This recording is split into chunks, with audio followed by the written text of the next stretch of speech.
शेपटीवाल्या प्राण्यांनो, तुम्ही आता तुमची सभा भरवाच. तुमचा प्रतिनिधी म्हणून पोपटाऐवजी त्या पालघरच्या बोलक्या कावळ्याला मधोमध उभं करा. त्याचं ऐकतायत लोक हल्ली.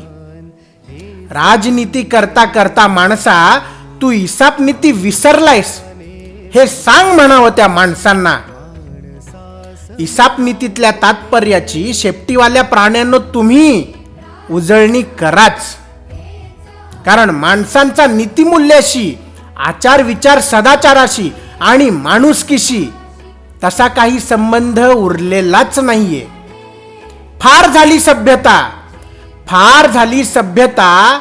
आता इसाप नीतीने शिकवलेला व्यवहार तुम्ही शिकून घ्या. चुकू देत त्यांच्या पण काळजाचा ठोका. तुम्ही जशास तसं वागा. शेपूट